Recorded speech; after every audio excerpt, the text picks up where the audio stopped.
Hey, tonight we're going to talk about what it was like to be a fighter pilot in World War II. You think your day was rough? Let me tell you about flying a wooden airplane into enemy territory at 50 feet, dodging German fighters while trying not to crash into a French farmhouse. Spoiler, it wasn't great for your nerves.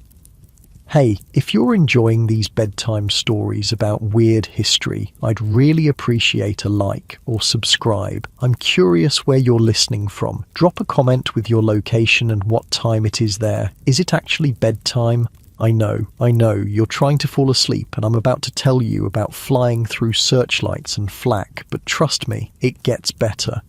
Now, find a cozy spot, take a slow, deep breath and let your body sink into comfort as we journey back in time together. Congratulations, you've just woken up in a freezing cold barracks in England, 1943. The good news, you're alive and you're about to become one of the most feared pilots in the sky. The bad news, your stomach is already cramping from hunger, your feet are numb from the cold, and you're about to spend the next year flying a plywood airplane into the heart of German-occupied Europe. You roll over on the thin mattress, feeling the rough wool blankets scratch against your skin. The barracks around you smell like unwashed bodies, stale cigarettes and that peculiar damp smell that seems to follow you everywhere in wartime Britain. Through the small window you can see the grey dawn breaking over the airfield, and already you hear the distant rumble of engines warming up. Your flight boots sit beside your bunk, leather stiff with cold and age. When you slip your feet into them, the leather feels like ice against your skin. The mess hall serves you something that might generously be called breakfast. The porridge tastes like paste mixed with sawdust, and the tea could strip paint from a wall. But you're 22 years old, and like most of the pilots around you, you're grateful for whatever you can get. You look around at the other faces in the mess, young men trying to look confident while spooning down grey slop. Some of them won't be here next month. Statistics don't lie, and the statistics for fighter pilots in 1943 are not encouraging. You've been selected to fly the Mosquito, and that makes you either very lucky or very unlucky, depending on how you look at it. The de Havilland Mosquito is made almost entirely of wood, which sounds insane until you realise it's also one of the fastest aircraft in the world. The other pilots call it the Wooden Wonder, or just Mossy, and they say it with a mixture of affection and respect that borders on reverence. When fully loaded, this airplane can outrun most German fighters, which is good because it has to. There's no armour plating, no defensive guns pointing backward. Your only defence is speed and the skill to use it. Walking out to your aircraft in the morning mist, you can smell the familiar mixture of aviation fuel, engine oil, and damp earth. The Mosquito sits on the tarmac like a sleek wooden sculpture, its twin Merlin engines gleaming under the weak British sun. It's 40 feet long with a 54-foot wingspan, and it weighs just over 14,000 pounds when empty. Those numbers mean everything and nothing until you're actually sitting in the cockpit, feeling the airplane respond to your every movement like a living thing. The cockpit is cramped. You and your navigator sit side by side so close that you can smell what he had for breakfast and feel him tense up when things get dangerous. The instrument panel stretches in front of you, a bewildering array of dials, switches and gauges that you've memorized until you can find any of them in complete darkness. Because you'll need to. Many of your missions will be at night, flying so low that you can count the chimney pots on French farmhouses. When you strap yourself in, the harness cuts into your shoulders and chest. The seat is hard, barely padded, and within an hour of flying it will feel like sitting on concrete. But right now, as you run through your pre-flight checks, everything feels sharp and immediate. Your hands move over the controls with practiced efficiency, checking fuel flow, engine temperatures, oxygen supply. The radio crackles to life in your headphones, and suddenly you're connected to a network of voices that extends across all of occupied Europe. Starting the engines is a ritual that never gets old. The big Merlin engines cough, wheeze, then catch with a roar that you feel in your chest. The whole airplane vibrates around you, and for a moment you're reminded that you're sitting on top of two very powerful, very complex machines that could kill you in dozens of different ways if something goes wrong. The engine noise is so loud that even with your leather flying helmet, conversation becomes impossible except through the intercom system. Taxiing to the runway, you feel every bump and pothole through the thin tires. The Mosquito bounces and sways like a boat in choppy water, and you have to constantly adjust the rudder pedals to keep it moving in a straight line. Other pilots wave from their cockpits as you pass, and you wave back, knowing that some of these faces you'll never see again. The control tower gives you clearance for takeoff, and suddenly the moment is here. You push the throttles forward and the Merlins roar to full power. The acceleration presses you back into your seat as the Mosquito gathers speed, the airfield rushing past in a blur of green grass and concrete. At 90 miles per hour, you pull back gently on the control stick, and the airplane lifts off the ground with the grace of a bird. Flying the Mosquito is unlike anything else in the world. The controls are so responsive that the airplane seems to read your mind. Think about turning left and the aircraft banks before you've even moved the stick. The wood construction gives it a flexibility that metal airplanes lack. And in turbulence, it bends and flexes rather than fighting the air.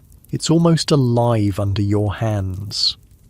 But right now, you're just learning. Your early missions are training flights over the English countryside, learning to navigate by landmarks, practicing formation flying, getting used to the peculiar challenges of flying a wooden airplane. You learn that the Mosquito doesn't like to be rushed. Try to pull too many Gs in a turn, and the wooden structure will remind you of its limits with ominous creaking sounds.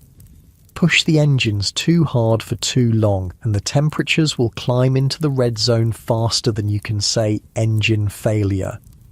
Your instructor is a veteran pilot who's already completed one tour of operations and lived to tell about it. This makes him practically ancient at the age of 25, and he treats you with the patience of a man who's seen too many young pilots make fatal mistakes. The airplane will keep you alive if you treat it right, he tells you as you practice low-level flying over the Scottish Highlands. But it's not forgiving. Make a mistake down here, and you won't have time to make another one.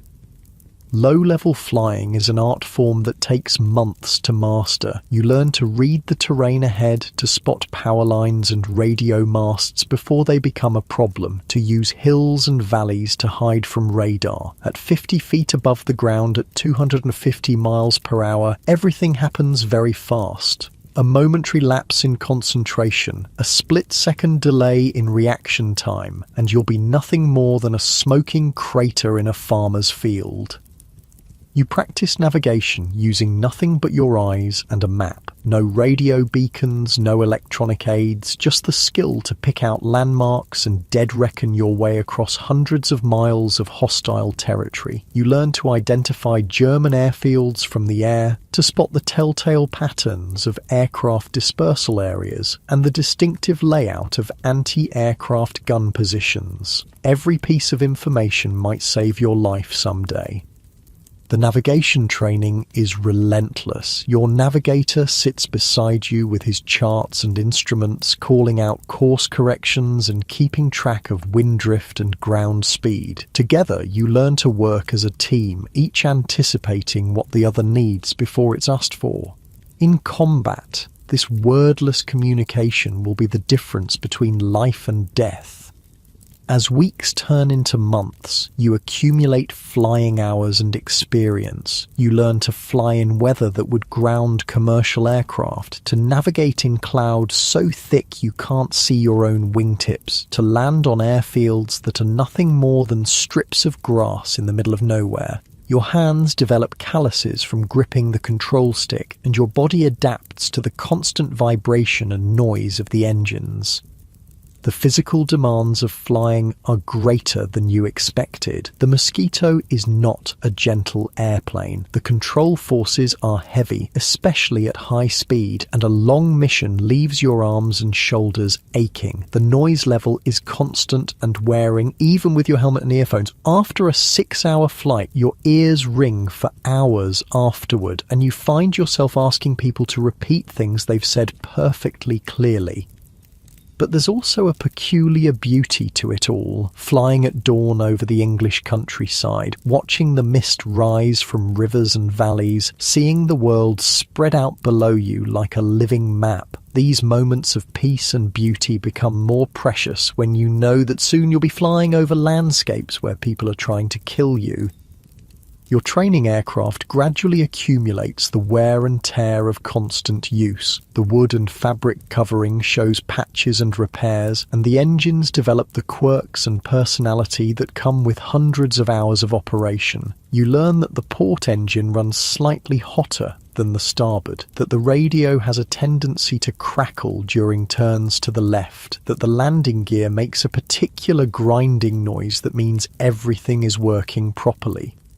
The other pilots in your squadron become your extended family. You share meals, jokes, fears, and the peculiar camaraderie that comes from facing death together on a regular basis. Some of them are veterans of the Battle of Britain, men who've already faced the German Air Force and lived to fight another day. Others are fresh from training, even newer than you, trying to learn the ropes without getting killed in the process.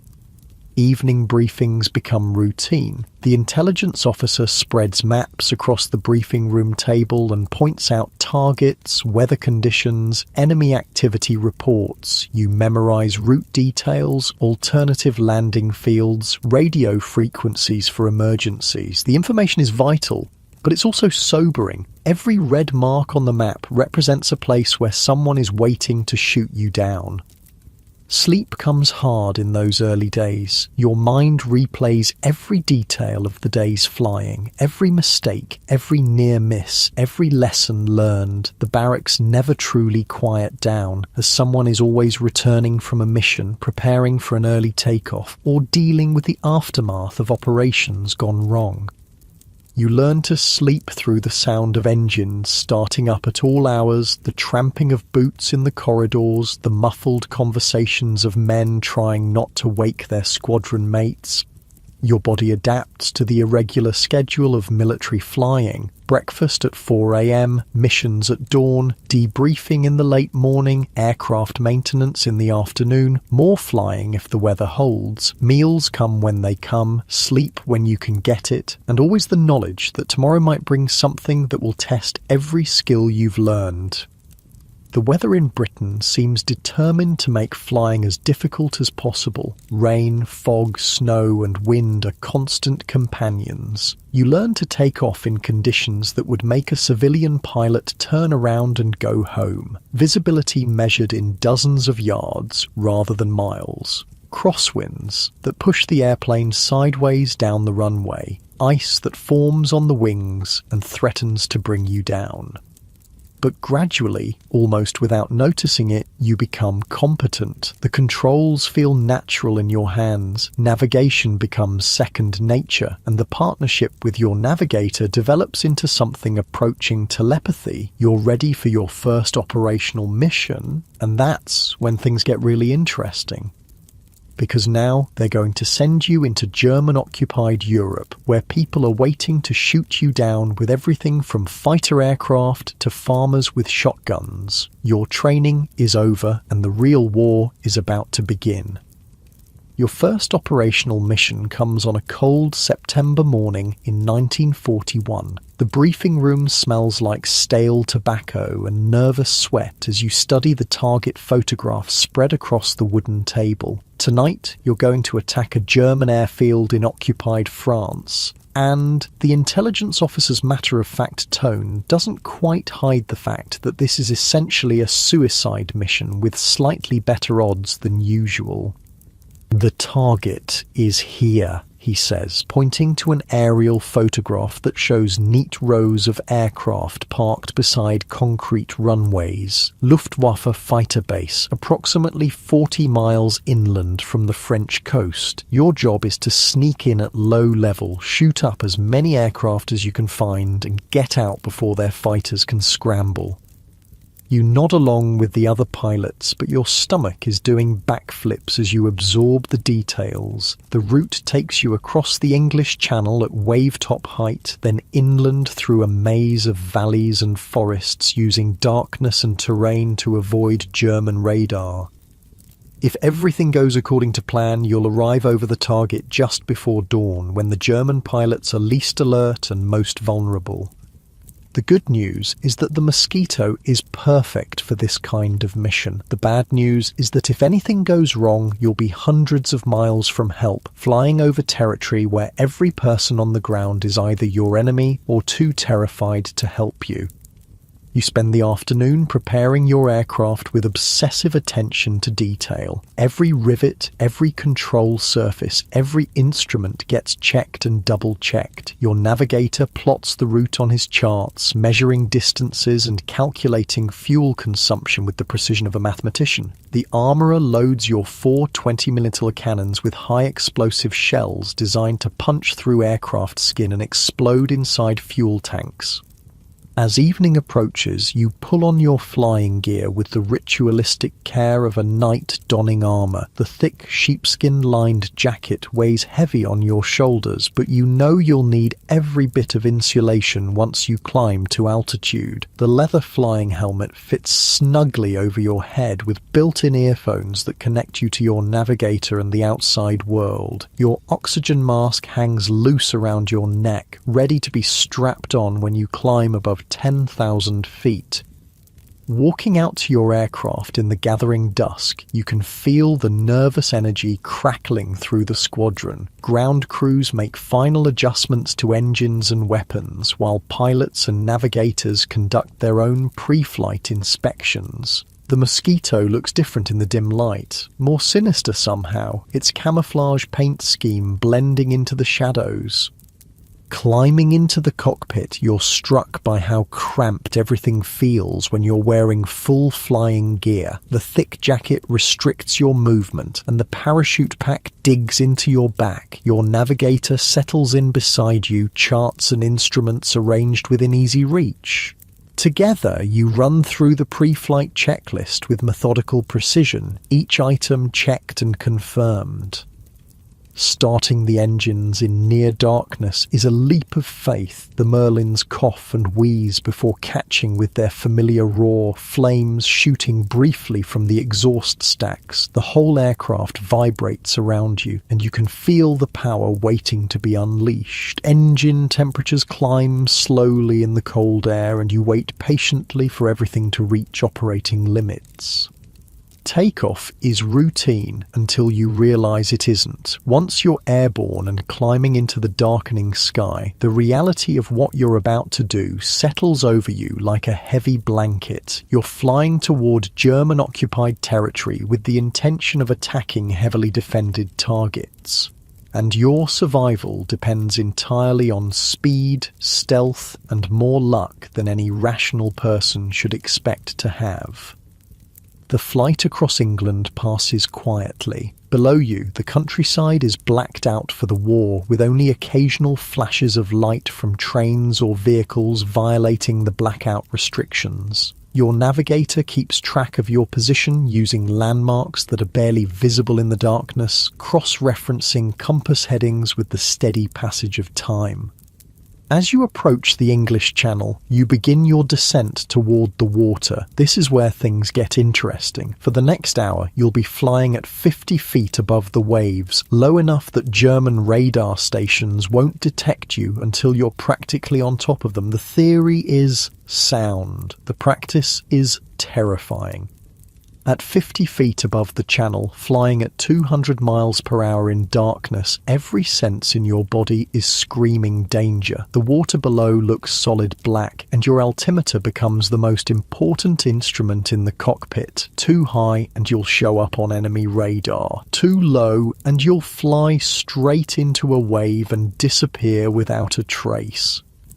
The darkness plays tricks on your eyes. What looks like a clear horizon turns out to be a wall of cloud. What appears to be empty sky ahead might hide another aircraft on a collision course. Your navigator calls out course corrections through the intercom, his voice steady despite the circumstances, and you make small adjustments to heading while fighting the constant temptation to climb higher where things feel safer.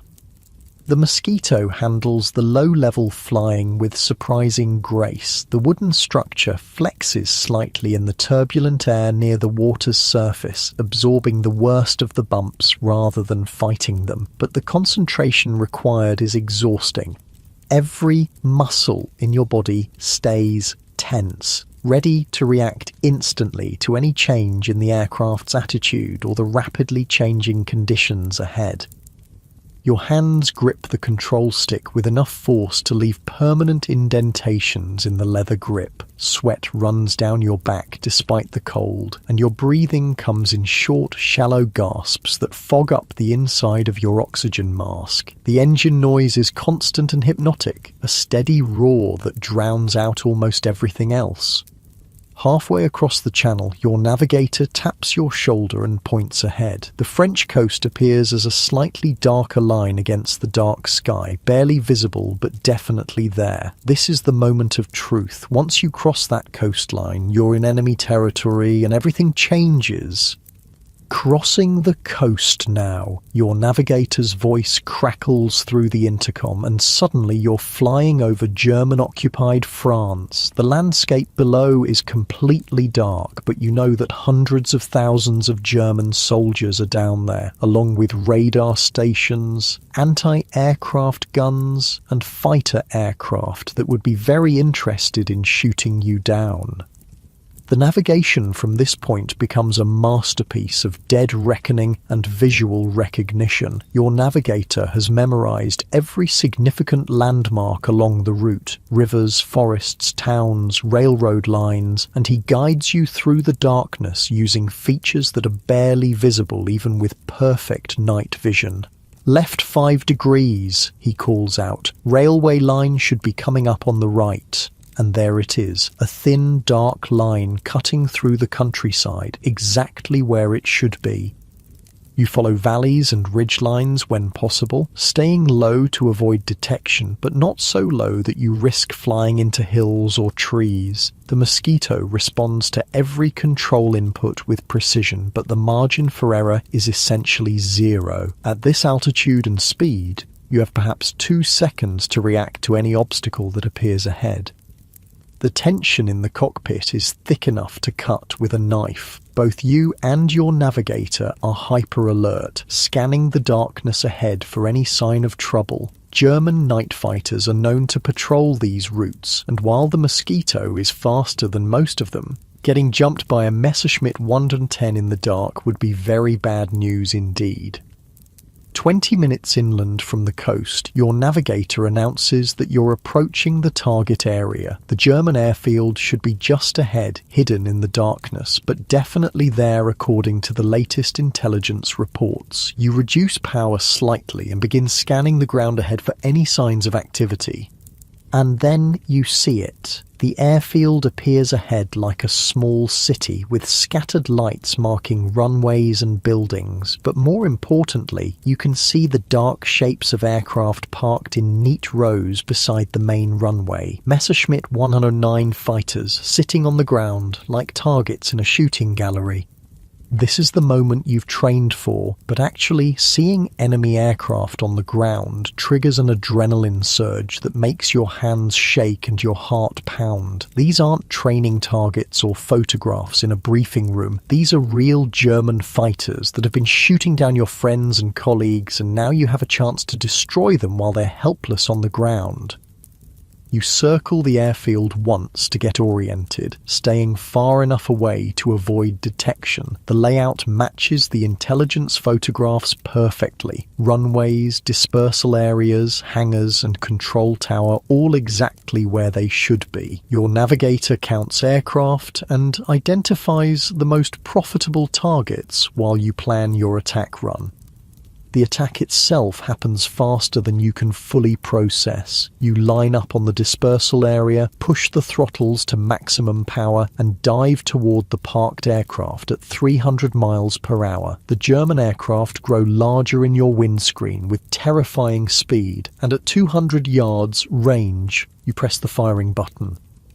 The 4 20mm cannons open fire with a sound like the world ending. The whole Mosquito shudders and slows as if it's hit a wall, and bright tracer rounds streak toward the target aircraft. You see your shells impacting German fighters, sparks flying as metal tears through metal, and then the first aircraft explodes in a brilliant orange fireball that lights up the entire airfield. The attack run lasts perhaps 10 seconds, but it feels like hours. You see German personnel running in all directions, some firing small arms weapons in your general direction, others diving for cover behind buildings and equipment. More aircraft catch fire as your shells find fuel tanks and ammunition storage areas, and secondary explosions begin cooking off all around the airfield. You pull up sharply at the end of the attack run, your vision greying slightly from the G-forces as the Mosquito climbs away from the target. Behind you, the German airfield is a scene of controlled chaos, with burning aircraft lighting up the sky and alarm sirens wailing across the countryside. You've just successfully completed your first intruder mission, and the feeling is unlike anything you've ever experienced. But the job isn't finished yet. Now you have to get home, and that means flying 200 miles through increasingly alert German defences, while every radar operator and anti-aircraft gun crew in northern France knows that British aircraft are in the area. The flight home is a nightmare of searchlights and anti-aircraft fire. German radar stations have finally detected you, and searchlight beams sweep the sky trying to illuminate your aircraft. When they catch you in their beams, the glare is absolutely blinding, and you have to fly entirely by instruments while anti-aircraft shells burst around you. The flak is the worst part. You can see the muzzle flashes from the guns on the ground, followed a few seconds later by bursts of orange light and black smoke that mark where the shells explode. When they burst close enough, you can hear the explosions over the engine noise, and occasionally you feel the Mosquito shudder as shell fragments punch through the wooden wings. Your navigator calls out course changes to avoid the worst of the flak concentrations, but some of it is unavoidable. You weave and jink through the defensive fire, constantly changing altitude and direction to spoil the aim of the gun crews below. The Mosquito speed is your best defense. You're moving so fast that by the time the gunners spot you and train their weapons, you're already somewhere else. The French coast appears ahead like a promise of salvation, and you drop back down to wave-top height for the flight across the channel. Behind you, the sky over northern France is still lit up with searchlights and anti-aircraft fire as the Germans react to your attack. Other Mosquito crews are making their own attacks on different targets, and the whole area is in an uproar. The flight home across the channel is almost peaceful by comparison. The darkness that seemed so threatening on the way out now feels protective, hiding you from enemy eyes. Your navigator gives you a course for home, and you settle into the routine of long-distance flying, checking engine temperatures and fuel consumption while trying to process what you've just experienced. Landing back at your home base as the sun comes up feels surreal. Ground crews rush out to check your aircraft for damage, while you and your navigator climb stiffly out of the cockpit. Your legs are shaky from the adrenaline come down, and your hands won't stop trembling as you pull off your flying helmet. The debriefing session reveals that your attack was a complete success. Intelligence reports confirm that you destroyed at least 3 German fighters and damaged several others while suffering no casualties among the attacking force. It's the kind of result that makes senior officers very happy and ensures that you'll be doing this again very soon. But as you finally collapse into your bunk in the pre-dawn hours, exhaustion overwhelming the adrenaline, you realize that this was just the beginning. The war has years left to run, and every successful mission only means that you'll be sent on more dangerous ones. The survival statistics for intruder pilots are not encouraging, and you're going to be testing those odds over and over again. Your body finally relaxes into the thin mattress, muscles aching from hours of tension and concentration. Outside, you can hear other aircraft returning from missions, engines winding down as crews complete their own small victories against impossible odds. Tomorrow will bring new briefings, new targets, and new opportunities to test your luck against German defences. But for now, you're alive, your aircraft is intact, and somewhere in occupied France there are 3 fewer German fighters that will never threaten Allied bombers again. It's enough to let you sleep, at least until the next mission briefing. By early 1944, your night intruder missions have become routine, but now they're asking you to do something completely different. Instead of sneaking around in the dark, you're going to fly precision bombing missions in broad daylight. The target this time isn't a German airfield or supply depot. It's a prison in northern France where over 100 French resistance fighters are scheduled to be executed tomorrow morning.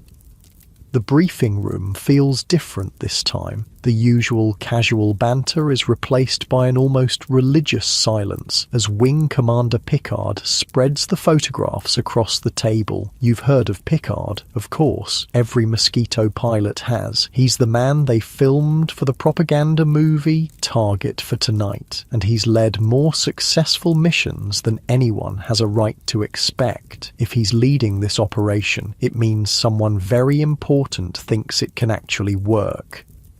Operation Jericho, Picard announces, his voice carrying the weight of absolute authority. We're going to break open a prison. The aerial photographs show a rectangular building surrounded by high walls, sitting in the middle of farmland like a grey stone island. It looks impossibly small from the air, and you realise with growing dread that you're expected to hit specific sections of those walls with surgical precision.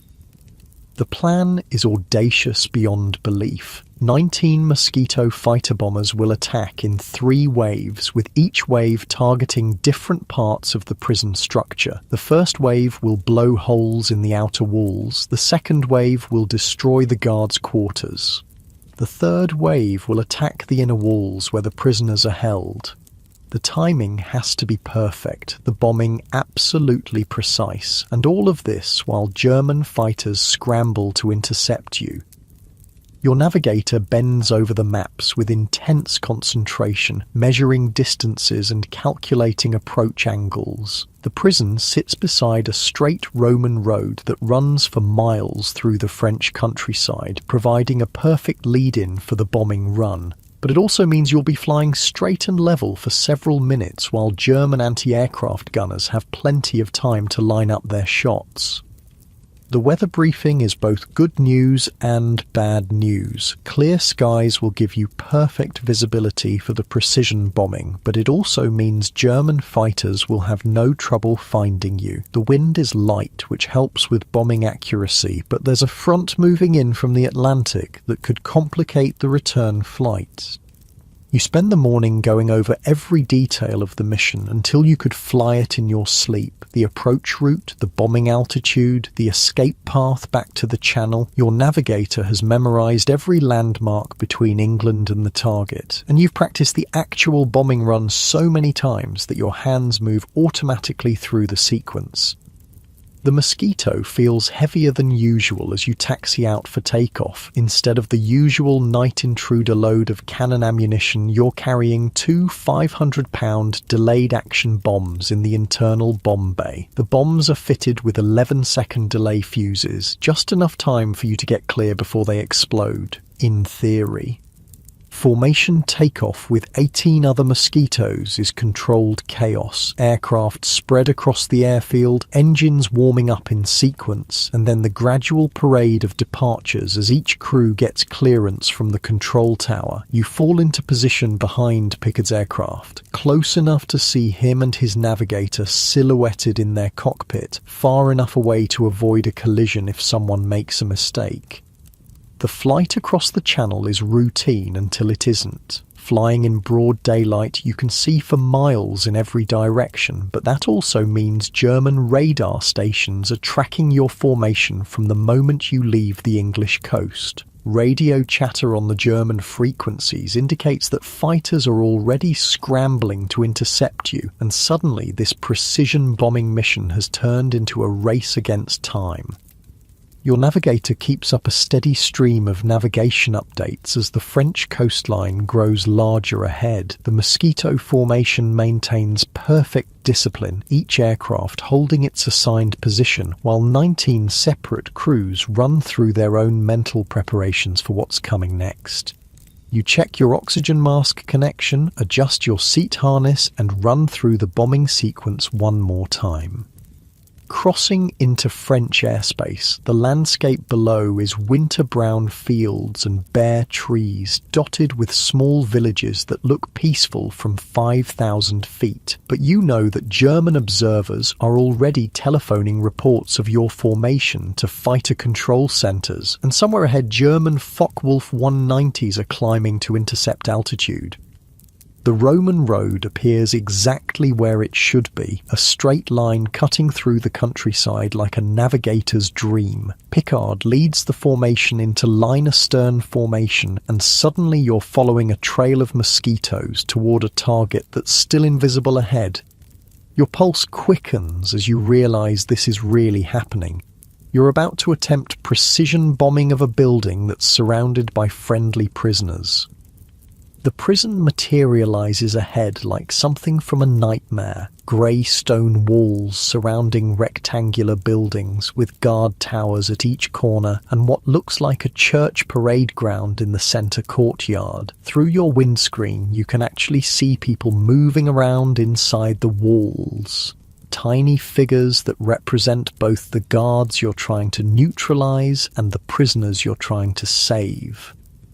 Pickard's first wave drops toward the target at what seems like suicidal speed. You watch their bombs fall away from the aircraft and streak toward the outer wall of the prison. The bombs disappear into the structure, and for 11 seconds, nothing happens. Then the entire northeastern wall erupts in a column of smoke and debris that rises hundreds of feet into the air.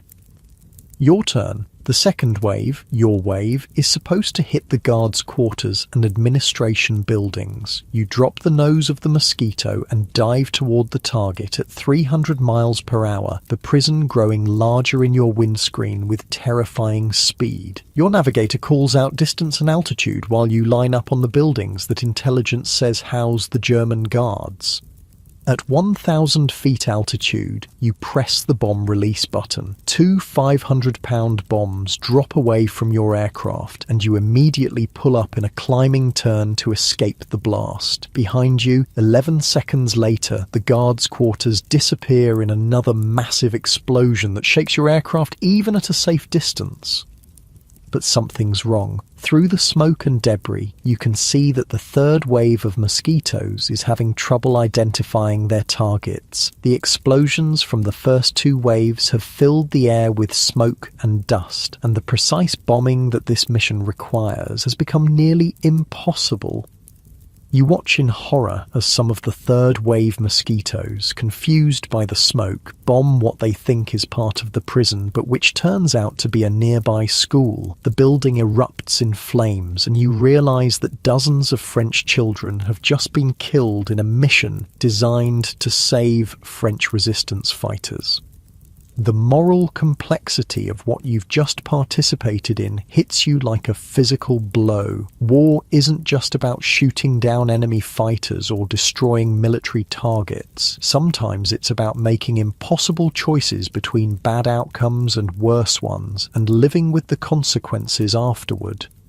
German fighters finally arrive just as the bombing ends. Focke-Wulf 190s diving out of the sun, their cannons already firing as they close on the scattered mosquito formation. The air around you fills with tracer rounds and the bright flashes of cannon shells exploding.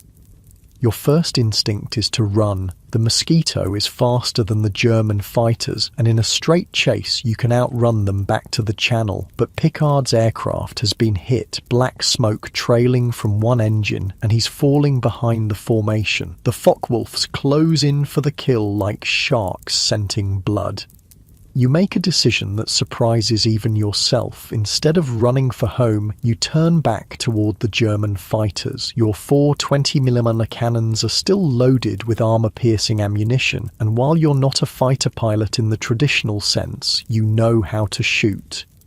The engagement lasts perhaps 30 seconds, but it feels like hours. German fighters and British mosquitoes swirling around each other in a deadly ballet, cannon fire lacing the air between them. You get your sights on a Focke-Wulf 190 for just a moment and fire a burst that sends pieces flying off its wing, but there's no time to see if you've caused serious damage. Picard's mosquito is definitely in trouble. The smoke trail is getting thicker and his aircraft is losing altitude despite his attempts to maintain formation speed. You can see him and his navigator in their cockpit fighting to keep their damaged aircraft in the air long enough to reach the channel. The chase continues across the French countryside at treetop level. German fighters attack in pairs, diving from above and pulling up just before they hit the ground. Your navigator calls out threats and escape routes while you throw the mosquito into violent evasive maneuvers that test the structural limits of the wooden airframe. The French coast appears ahead, but Picard's aircraft is getting lower and slower. The damaged engine finally quits completely, windmilling uselessly as he struggles to maintain flying speed on one engine. You can see that he's not going to make it to the Channel, let alone all the way back to England. Picard's mosquito disappears behind a line of trees, and you know without being told that he's gone. The man who led the most daring precision bombing mission of the war has been killed just minutes after its successful completion. The victory and the loss are inseparable, two sides of the same coin that defines combat flying in World War II.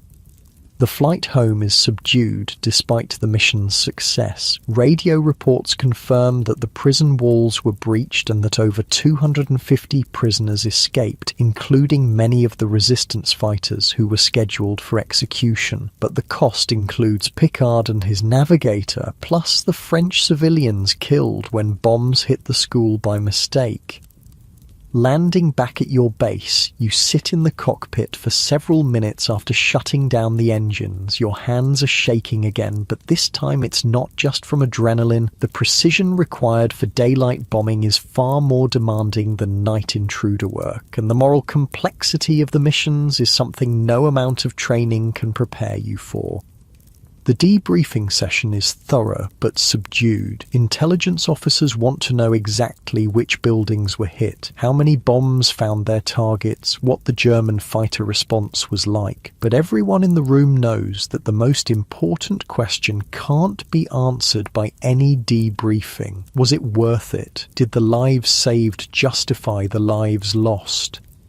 That evening, you write a letter home that you'll never send. How do you explain to your family what it feels like to drop bombs on a building that contains both enemies and friends? How do you describe the split-second decisions that determine who lives and who dies? How do you find the words for experiences that exist outside normal human comprehension? Your navigator finds you in the mess hall, staring at a cup of tea that's gone cold while you wrestle with thoughts that have no easy answers. He doesn't say anything, just sits down across from you and lights a cigarette. After a while, he mentions that there's another mission briefing scheduled for tomorrow morning, a German rocket site in northern France that needs to be destroyed before it can launch flying bombs at London. You nod and finish your cold tea. Tomorrow will bring new challenges, new moral complexities, new opportunities to test your skills against German defences. The war continues regardless of your personal struggles with its demands, and your job is to fly the missions they give you as well as you possibly can. But tonight, lying in your narrow bunk, listening to the wind rattle the windows of the barracks, you think about Picard and his navigator, about French school children who died because of targeting mistakes, about resistance fighters who lived because 19 Mosquito crews were willing to attempt the impossible. The mathematics of war are never simple. For every life saved, another is lost. For every successful mission, there's a price that someone has to pay. Your job is to fly the aircraft, drop the bombs where you're told, and try not to think too hard about the larger questions that have no clear answers. Sleep comes eventually, but it's filled with dreams of precision bombing runs and burning buildings, of German fighters diving out of the sun and friends who don't make it home. You wake up several times during the night, heart pounding from nightmares that are really just memories in disguise. When morning comes, you'll put on your flying gear and climb into another Mosquito for another impossible mission, because that's what fighter pilots do in World War II. They fly the missions, face the dangers, and try to make the right decisions when there are no good choices available. Your body settles deeper into the thin mattress as exhaustion finally overcomes the mental replay of the day's events. Outside, you can hear the distant sound of aircraft engines as other crews prepare for night missions, the eternal cycle of operations that defines life in an RAF squadron. Tomorrow will be different, but it will also be the same. Different targets, different weather, different challenges, but the same requirement for precision flying, split-second decision-making, and the kind of courage that can only be measured after the fact. June 1944 brings a new kind of terror to your war. A week after D-Day, as Allied forces struggle to establish their foothold in Normandy, Hitler unleashes his revenge weapons on London. You first see a V-1 flying bomb on a clear summer evening, a small cross-shaped object streaking across the sky with a 20-foot flame shooting from its tail. The sound it makes is unlike anything you've ever heard, a harsh, pulsing roar that echoes across the countryside like a giant's chainsaw. The briefing officer's voice is grim as he explains your new mission. The Germans are launching these things from sites all along the French coast. They're targeting London and they're fast. 400 miles per hour, maybe more. Your job is to shoot them down before they reach the city. You study the intelligence photographs with growing unease. The V-1 is essentially a small aircraft packed with explosives, guided by a simple autopilot system that flies it in a straight line until the fuel runs out. When the engine stops, the bomb dives toward whatever happens to be underneath it. Sometimes that's an open field, sometimes it's a street full of civilians. The technical challenge is staggering. The V-1 flies at nearly 400 miles per hour, which means your Mosquito has to be flying at maximum speed just to catch up with one. Once you do catch up, you have to shoot it down without getting caught in the explosion when a ton of high explosives detonates 50 yards from your aircraft.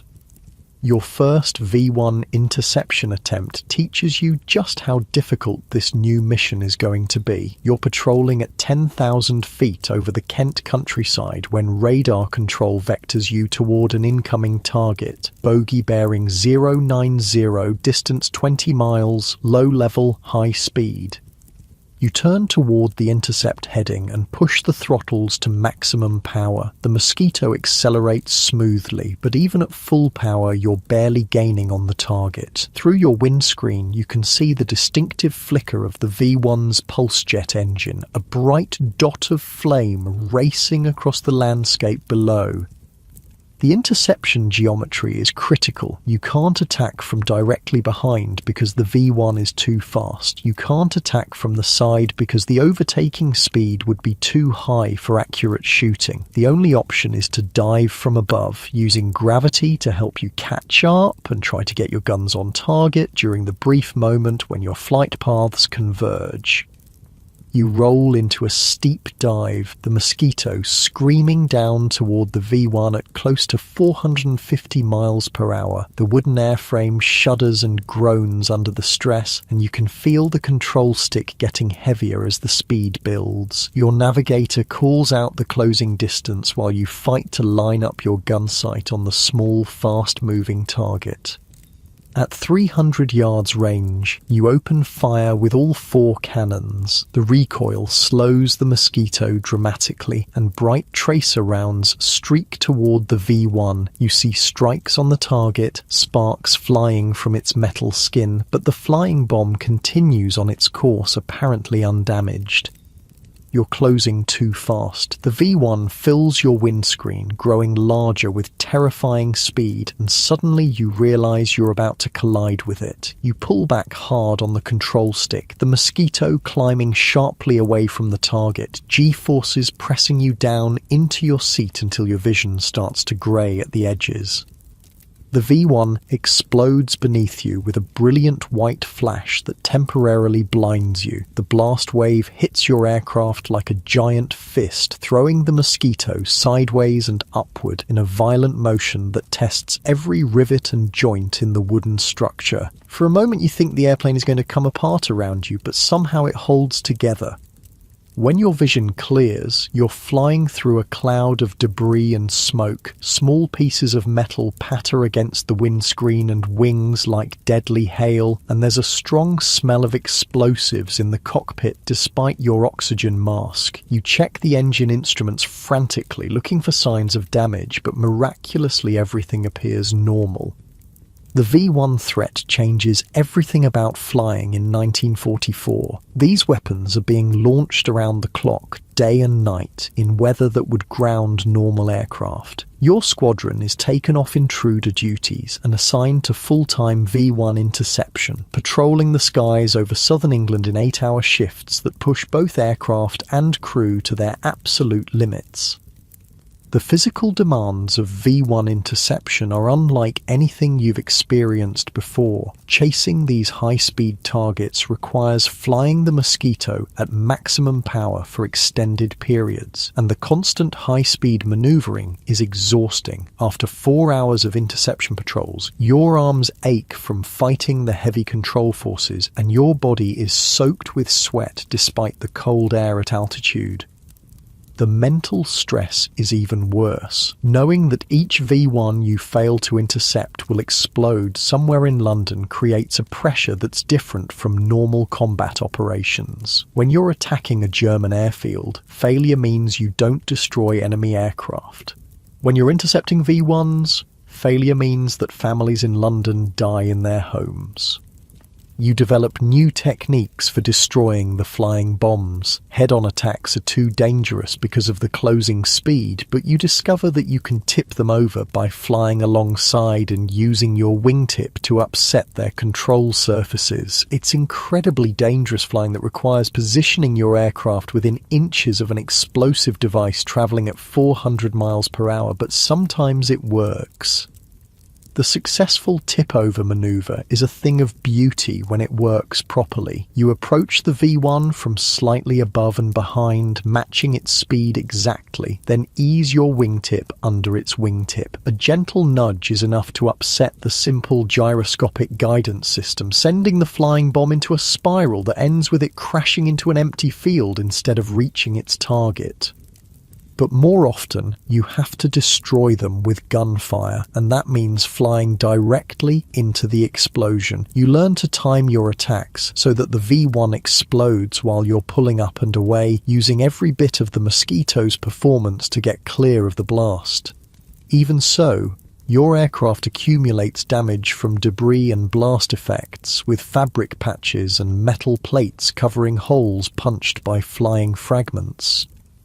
The summer of 1944 becomes a blur of high-speed chases across the English countryside. You patrol the same routes day after day, vectored by ground control toward incoming V1s with monotonous regularity. Some days you shoot down 3 or 4, other days the flying bombs sneak through undetected and you hear about the explosions on the BBC Evening News.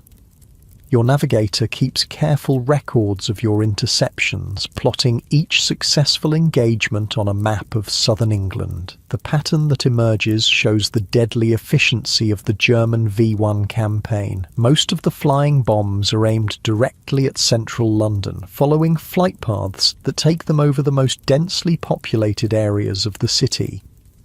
The autumn weather makes V1 interception even more challenging. Low clouds and poor visibility hide the flying bombs until they're almost impossible to intercept, and the shorter days mean that most of your patrols are flown in darkness. Night interception of V1s is a nightmare of radar vectors and split-second reactions, with the additional hazard of collision with other British aircraft. Your most successful V1 engagement comes on a clear October morning when radar control vectors you toward a formation of 3 flying bombs approaching the Kent coast. Multiple targets mean multiple opportunities, but also multiple chances for things to go wrong. You approach the first V1 from a high-side attack, diving down from 12,000 feet to intercept altitude. The gunfire that destroys it also puts you directly in the path of the second V1, forcing you into violent evasive maneuvers that leave you disoriented and struggling to regain control. Your navigator talks you back onto the second target, his calm voice cutting through the chaos of high-speed flight. Target bearing 270, 2 miles, same altitude. You roll out on the intercept heading just as the second V1 passes directly in front of you, close enough to see the crude welding marks on its metal skin. The deflection shot that destroys the second V1 is pure instinct rather than calculated gunnery. You fire a brief burst just ahead of the target's nose, and the flying bomb flies directly into the stream of cannon shells. The explosion is so close that you can feel the heat through the cockpit canopy, and the blast wave flips your aircraft onto its back before you can react. Recovering from the inverted position takes precious seconds, and when you finally roll upright, the third V1 is nowhere to be seen. Your navigator picks it up on his charts, tracking its progress toward London while you struggle to catch up. The chase becomes a desperate race across the southern suburbs, with the V1 maintaining its lead despite your best efforts. You finally catch the third flying bomb over the outskirts of London, but by then it's too close to the city for safe interception. The explosion, when you finally destroy it, shatters windows for miles around and adds another crater to the London landscape. It's a successful interception by the technical definition, but seeing the destruction below makes it feel more like a failure. The psychological toll of V1 interception becomes apparent as the summer turns to autumn. Pilots who seemed unshakable during night intruder operations begin showing signs of stress and fatigue. The constant pressure of high-speed interception, combined with the knowledge that civilian lives depend on your success, creates a mental burden that's different from normal combat operations. Sleep becomes elusive despite your exhaustion. You lie in your bunk, replaying interception attempts, analysing what went right and what went wrong, calculating how many V1s might have gotten through while you were attacking others. The sound of the pulse jet engines invades your dreams, that harsh mechanical roar that signals another flying bomb heading for London. Your aircraft maintenance crew works around the clock to keep the Mosquitoes operational, despite the constant damage from blast effects and debris. Every aircraft in the squadron shows signs of V1 encounters, patched holes, replaced panels, new pieces of equipment to replace items destroyed by explosion fragments. The wooden structure that makes the Mosquito so effective also makes it vulnerable to the kind of damage that flying through explosions inevitably causes. The winter of 1944 brings new challenges as the Germans modify their V-1 tactics. Some flying bombs are launched at night, their flame trails barely visible against the dark sky. Others fly at different altitudes, forcing you to patrol at multiple levels simultaneously. A few are fitted with crude evasive maneuvers that make them harder to intercept. Your 100th V1 interception comes on a cold December morning, a routine engagement that feels exactly like your first one 6 months earlier. The flying bomb appears on radar, you're vectored to the intercept, and you shoot it down with a textbook attack from the high quarter. But instead of satisfaction, you feel only exhaustion and the knowledge that there will be 101st and 102nd and as many more as it takes until the war finally ends. The statistics tell the story of your squadron's success. Over 6 months of V1 operations, your unit has destroyed nearly 200 flying bombs, each one representing dozens of London civilians who didn't die in their homes. But the cost in aircraft and crew has been substantial, with the constant high-speed flying and explosion damage taking its toll on both men and machines. By early 1945, the V-1 threat is diminishing as Allied ground forces overrun the German launch sites in France and Belgium. Your squadron is gradually transferred back to intruder operations, attacking the remaining German airfields and supply lines as the Wehrmacht retreats toward the homeland. But the transition back to normal combat operations feels strange after months of V-1 interception. Flying at normal speed seems almost leisurely after spending so long at maximum power, and attacking stationary targets on the ground lacks the immediate urgency of chasing flying bombs across the English countryside. The V-1 campaign taught you lessons about flying that no peacetime pilot could ever learn. You've pushed the Mosquito to its absolute performance limits and beyond, discovering capabilities that even the designers didn't know existed. You've flown through explosions that should have destroyed your aircraft and survived high-speed encounters that left other pilots as smoking craters in the countryside. More importantly, you've learned about the relationship between technical skill and moral responsibility. Every successful V-1 interception represented not just flying ability, but the lives of people you would never meet. Families who went to sleep safely because you managed to shoot down a flying bomb before it reached their neighborhood. As 1945 begins, you're flying different missions against different targets, but the lessons learned during the V-1 campaign remain. The precision flying, the split-second decision-making, the ability to operate effectively under extreme stress, all skills that were developed during those desperate summer months when German revenge weapons threatened to turn London into rubble. Your body has adapted to the demands of high-performance flying in ways that will probably never completely reverse. Your reflexes are faster, your situational awareness sharper, your tolerance for G-forces higher than any civilian pilot could achieve. But you've also aged years in months, with lines around your eyes and a slight tremor in your hands that appears whenever you're very tired. The war is winding down, but for now you continue flying the missions they assign you, knowing that each successful sortie brings the end a little bit closer. German resistance is weakening, their aircraft are running out of fuel, and their pilots are increasingly inexperienced boys who pose little threat to veteran crews like yours. But you also know that the war isn't over yet, and that complacency in combat flying is usually fatal. So you continue to approach each mission with the same careful preparation and professional execution that kept you alive through the darkest days of the V-1 campaign. Spring 1945 feels different from all the springs that came before it. The war is clearly ending, and even the most pessimistic intelligence reports suggest that German resistance is collapsing. Your missions now take you deep into Germany itself, attacking airfields where fuel shortages have grounded most of the remaining Luftwaffe fighters. The landscape below shows the devastation of total war. Bombed cities, abandoned vehicles, refugees streaming along destroyed roads. Your final combat mission comes on a warm April morning, 3 weeks before the war officially ends. The target is a small airfield near Munich, where intelligence reports suggest a few German jets might still be operational. You approach the target area through scattered clouds, your navigator calling out landmarks in countryside that looks peaceful despite the massive upheaval happening across Europe.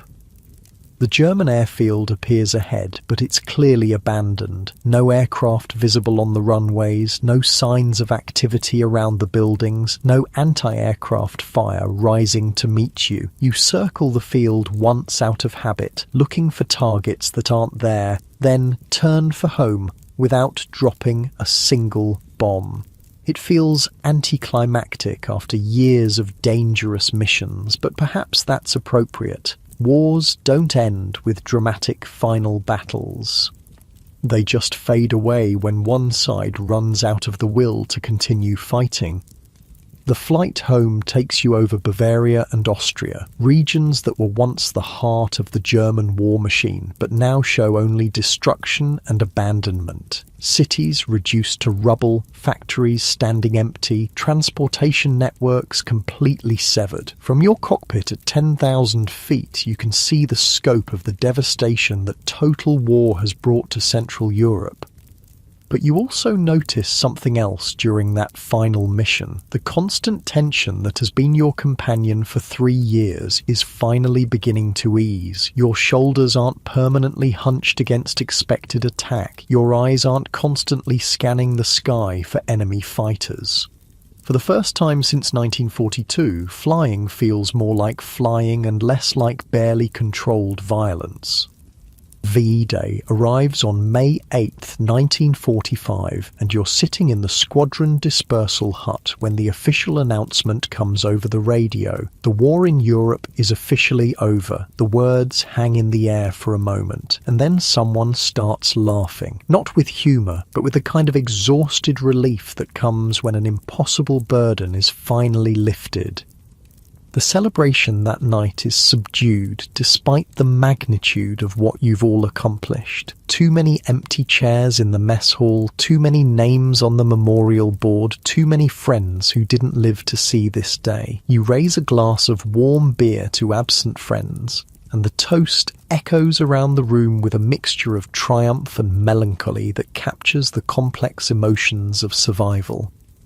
That night, lying in your bunk for what you know will be one of the last times, you try to process what you've experienced over the past 3 years. Hundreds of combat missions, dozens of enemy aircraft destroyed, thousands of miles flown over hostile territory. The numbers seem abstract, but the memories are vivid. The smell of cordite and aviation fuel, the feeling of G-forces during violent evasive maneuvers, the sight of tracer rounds streaking past your windscreen. You've learned things about yourself that no peacetime experience could have taught you. You know exactly how you react under extreme stress, how much fear you can tolerate before it becomes paralyzing, how to make life or death decisions in fractions of seconds. You've discovered physical capabilities you didn't know you possessed and mental resilience that surprises even you. But you've also paid a price that will take years to fully understand. Your hearing is permanently damaged from years of engine noise. Your night vision has been affected by countless hours of flying in darkness. Your hands sometimes shake when you're very tired, a reminder of the constant stress your nervous system has endured. The transition to civilian life begins almost immediately. Within weeks of VE Day, the squadron is disbanded and the aircraft are flown to storage facilities where they'll be dismantled or sold as surplus. The Mosquito that carried you through dozens of combat missions is reduced to a serial number on a disposal list, its wooden structure destined for scrap or perhaps conversion to civilian use. Saying goodbye to your navigator is surprisingly difficult. You've shared experiences that can't be explained to people who weren't there and developed a working relationship based on absolute trust under the most dangerous circumstances imaginable. You exchange addresses and promises to stay in touch, but you both know that civilian life will probably take you in different directions.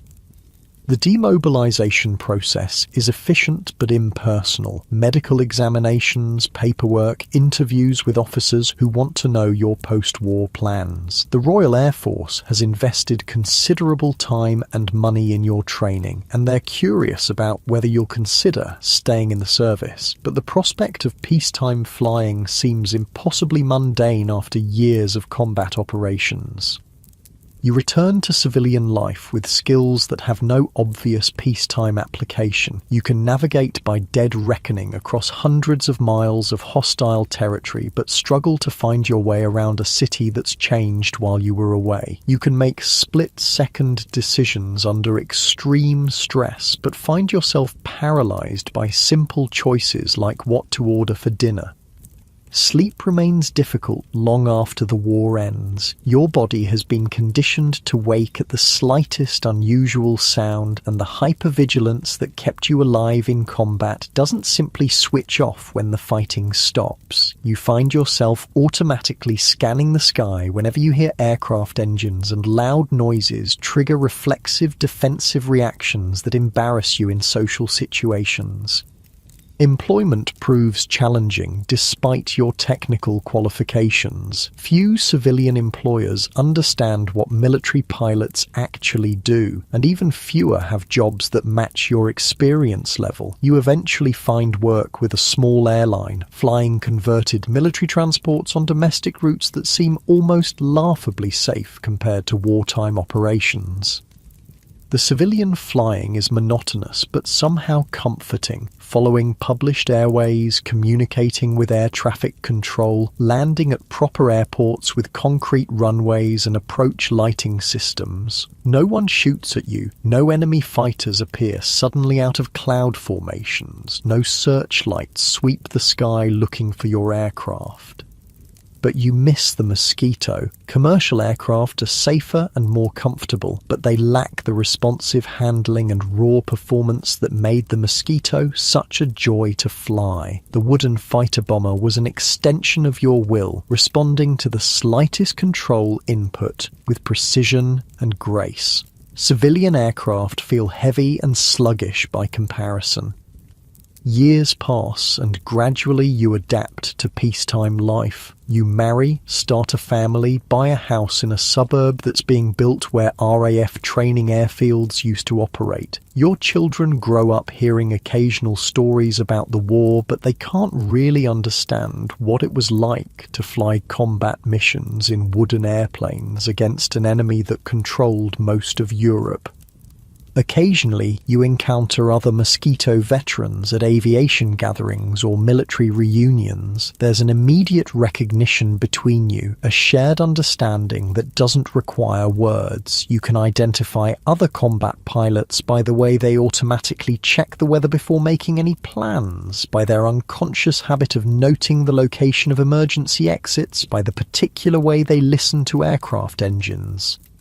The nightmares gradually fade, but they never completely disappear. Even decades later, you sometimes wake up thinking you're back in the cockpit of a Mosquito, diving toward a German airfield while flak bursts around you. The dreams are vivid enough that you can smell the leather of your flying helmet and feel the vibration of the Merlin engines through the control stick. As you grow older, you become more aware of how few Mosquito crews actually survived the war. The statistics that seemed abstract during combat become personal as you realize how many of your contemporaries didn't live to see peacetime. You're part of a shrinking group of men who experienced something that can't be replicated or fully explained to people who weren't there. Museums occasionally contact you for interviews about your wartime experiences. You try to answer their questions honestly, but find it difficult to convey the reality of combat flying to people who've never experienced it. How do you explain the peculiar combination of terror and exhilaration that characterized every mission? How do you describe the absolute trust required between pilot and navigator when death was always just one mistake away?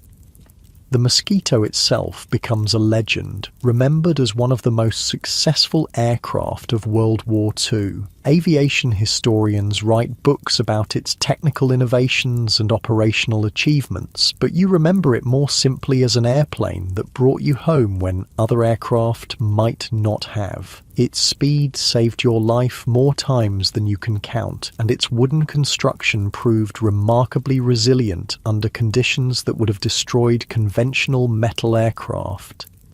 Sometimes you visit aviation museums that have preserved mosquitoes, and seeing those familiar lines brings back memories with startling clarity. You can almost feel the control stick in your hands and hear the distinctive sound of the Merlin engines spinning up for takeoff. The aircraft looks smaller than you remember, and you wonder how you and your navigator fit into that cramped cockpit for missions that lasted 8 hours or more.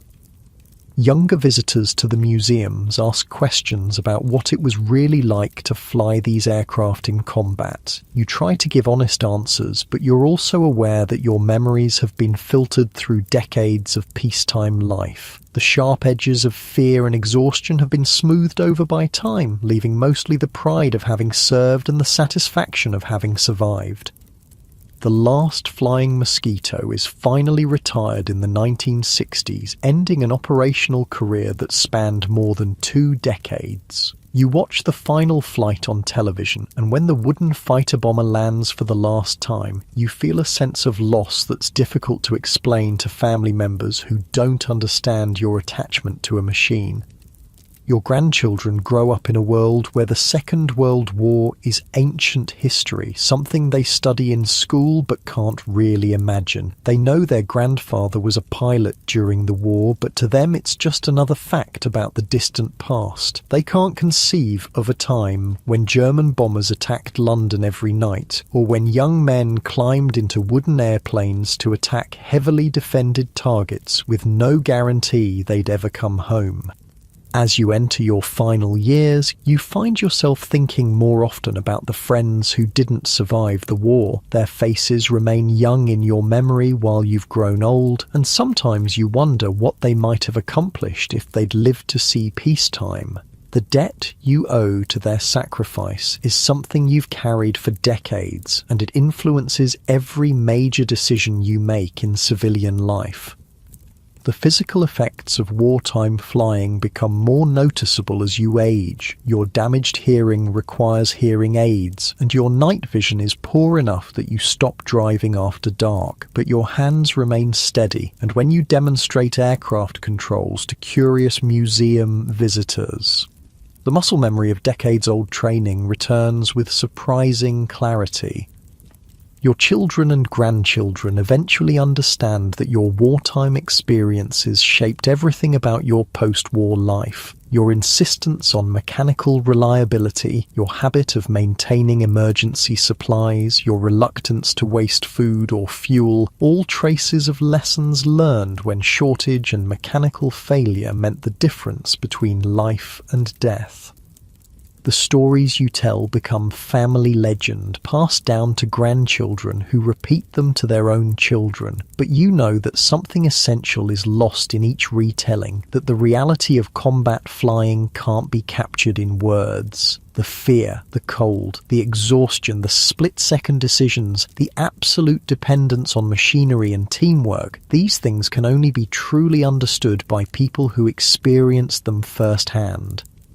Late at night, when sleep doesn't come easily, you sometimes find yourself mentally flying old missions. The routes are still clear in your memory. The channel crossing at 50 feet, the navigation landmarks that guided you through hostile territory, the final approach to targets that were heavily defended by people who wanted to kill you. But mostly, you remember the good parts, the satisfaction of a mission completed successfully, the relief of landing safely after a difficult operation, the camaraderie of crews who trusted each other with their lives. The Mosquito was a remarkable aircraft, flown by remarkable people during a time when the world's future hung in the balance. As you finally drift towards sleep, your body settling into the comfortable mattress that bears no resemblance to those thin wartime bunks, you're grateful for the life you've been able to live. The war took 3 years of your youth, but it gave you experiences and friendships that defined everything that came afterward. The young man who climbed into a wooden fighter bomber in 1942 could never have imagined the world that emerged from that conflict, but he did his part to shape that world, flying dangerous missions with skill and courage when it mattered most. The aircraft are gone now. The squadrons disbanded, the airfields converted to other purposes, but the memory of what was accomplished in those desperate years remains, carried forward by the few who were there and lived to tell about it. Your breathing slows as sleep finally comes, and in your dreams you're young again, flying a Mosquito through clean air toward a horizon full of possibilities. The engines run smoothly, the wooden wings flex gently in the turbulence, and ahead lies another day when courage and skill might make all the difference in the world.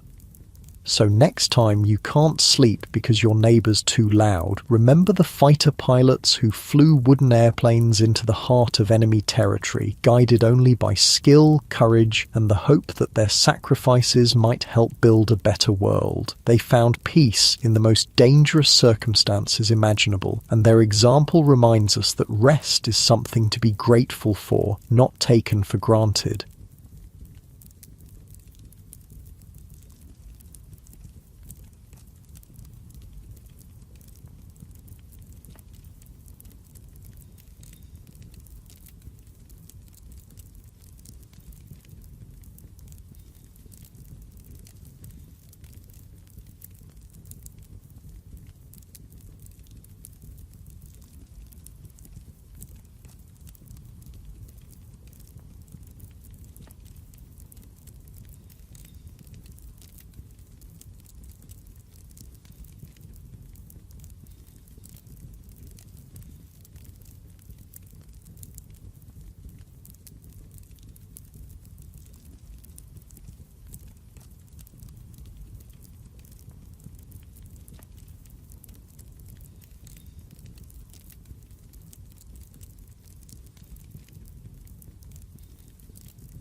Hey, so tonight we're going to talk about Victorian social rules. Trust me, these people had some seriously bizarre ideas about proper behaviour that'll make your modern awkward moments seem like nothing. Oh, and if you're enjoying these stories, I'd really appreciate a like or subscribe. Super curious where you're all listening from, so drop a comment with your location and what time it is there. Always blows my mind how people are falling asleep to this all over the world. All right, let's head back to Victorian England. Trust me, it's going